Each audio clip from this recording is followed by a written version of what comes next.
In today's video, I'm going to show you guys how to reset your administrative password on your Windows 10 device. So we're going to go through a couple of different ways on how to resolve this. So the two primary ways that you're going to resolve it is going to depend on if you're using a local account or a Microsoft-based account.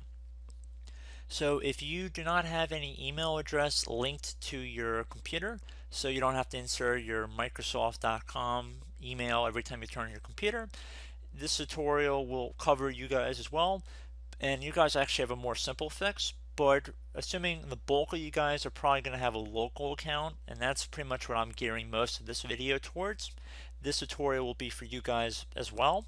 So we're going to jump right into it, and we're going to start, and this will pretty much be the same process for whatever account type you're using. And you want to go on to Microsoft's website and download the Windows 10 Media Creation utility, and you want to basically boot your computer off of the Windows 10 installation media.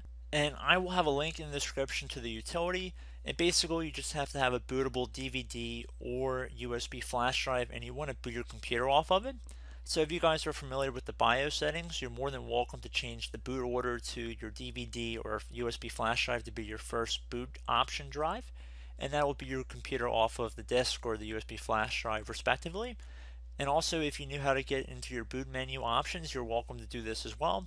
Now, depending on your computer's manufacturer, the key might be a little bit different, but generally it's either the escape or the F2 key when your computer is booting up. But again, it really depends on a case-by-case basis.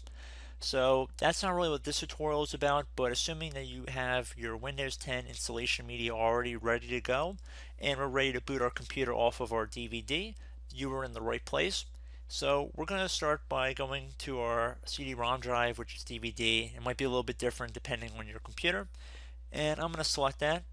And then I'm going to select any key to boot off of my DVD here. And this will take a moment, so you just want to be patient.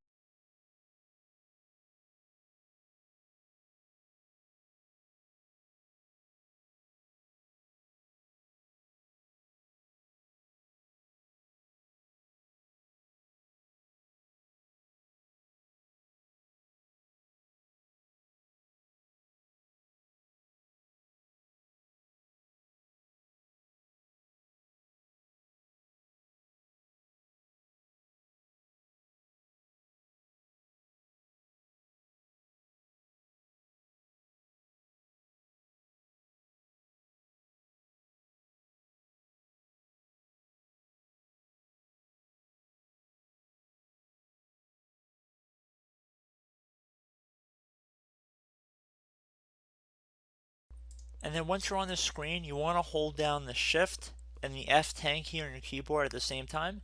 So Shift and the F10, only those two keys. F10 is a function key on the top of your keyboard. I'm not telling you to tap the F key and the 10 key. It's one key. So hold down the Shift and the F10 to open up the elevated command line window. And now you want to type in disk part, one word. And then once you're typing that in, and keep in mind disk is spelled with a K, so disk part, once you're done doing that, you want to hit enter. If you did it correctly, it should say Microsoft disk part version, and then whatever, doesn't really matter too much. And then once you're done with that, you want to type in list volume, two words, list volume, so L-I-S-T space volume. And then once you're done doing that, you want to hit enter.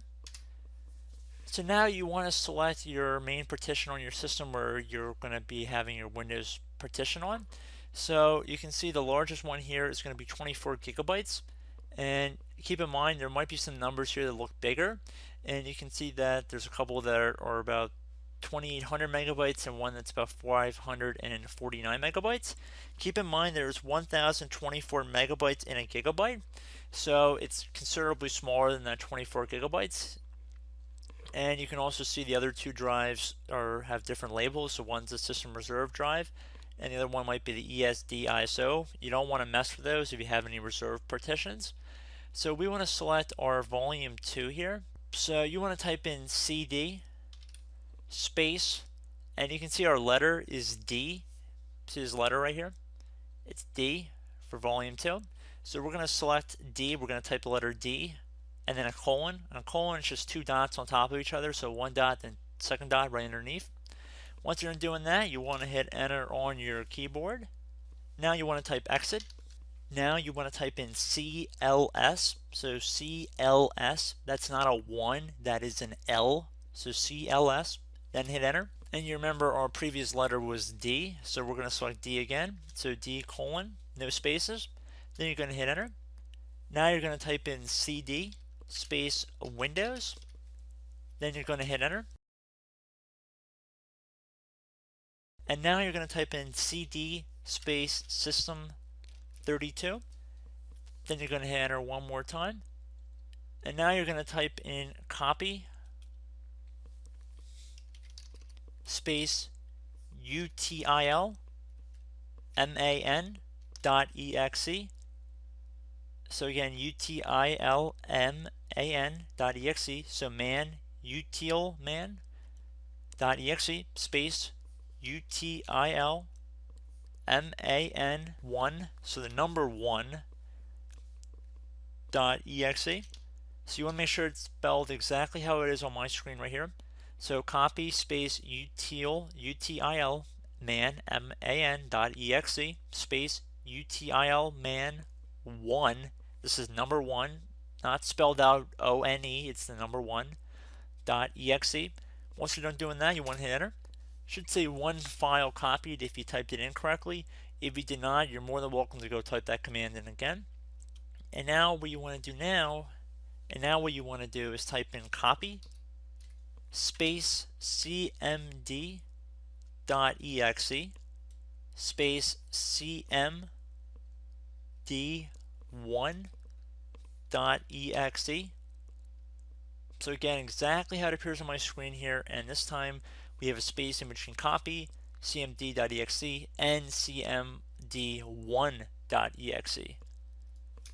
And then it should say one file copied. So now you want to type in del space util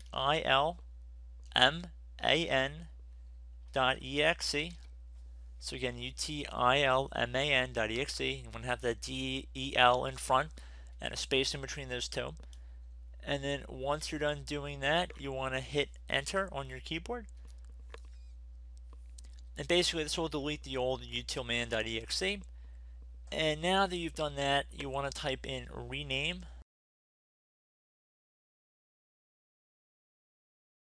space cmd.exe space util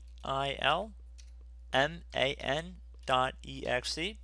So again, rename space cmd.exe, another space util man.exe, exactly how it appears on my screen. Then you want to hit enter. Now at this point you want to close out of any windows you have open on your screen, so close out of everything. You want to cancel the Windows installation, yes.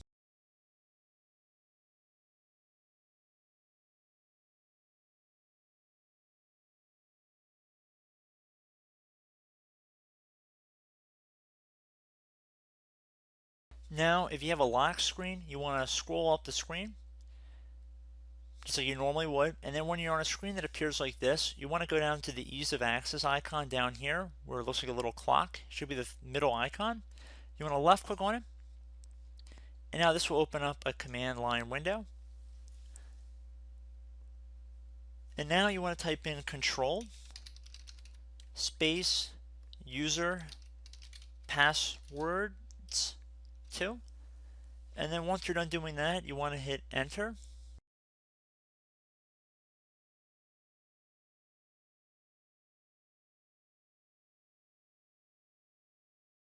Now you want to left click on the username listed here, and then underneath password you want to left click on reset password, and there you go guys, simple as that. Enter in your new password and then confirm the new password, then click on OK, click on OK again,